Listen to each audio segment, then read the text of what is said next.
Čaute, decka. Verím tomu, že máte krásny víkend, plný zábavy a zážitkov.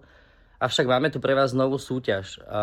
V spolupráci s pani učiteľkou Repiskou sme si náš tým školských news pre vás pripravili záhadu s názvom Zistí obvod školy.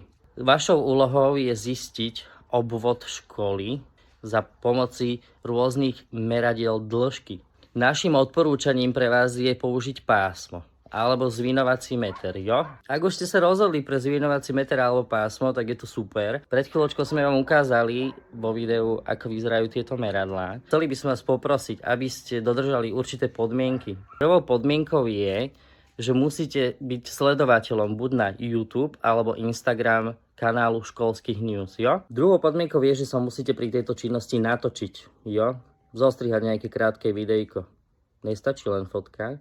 Treťou podmienkou je, musíte byť žiakom alebo absolventom našej školy, základnej školy Báhoň. Štvrtou a poslednou podmienkou je nevyužiť na to triedu 8B, ktorá je bohužiaľ v tejto činnosti v podstate vylúčená, lebo oni už túto činnosť vykonali. Takže nestačí nám len informácie od nich, potrebujeme k tomu teda to video, ktoré bolo tuším v druhej podmienke. Všetky tieto podmienky, pravidlá v podstate treba dodržať a ako náhle ich dodržíte, tak nám prosím odpovede posielajte buď na kanál školských news cez Instagram, alebo môžete kľudne mne, ak ma poznáte, tak viete, kto som a pošlite mi to kľudne aj na Edu page, jo, tí, čo nemáte Instagram. Deadline si dajme tomu do útorka večera, dajme tomu do 8 večer, jo, aby som v stredu mohol šťastného výhercu prísť navštíviť do triedy, ale to už dáme pomocou live streamu na Instagram a možno aj YouTube a proste chceme to trošku zdokumentovať, trošku obživiť našu školu. Jo, ďakujem krásne, užívajte víkend. Pa!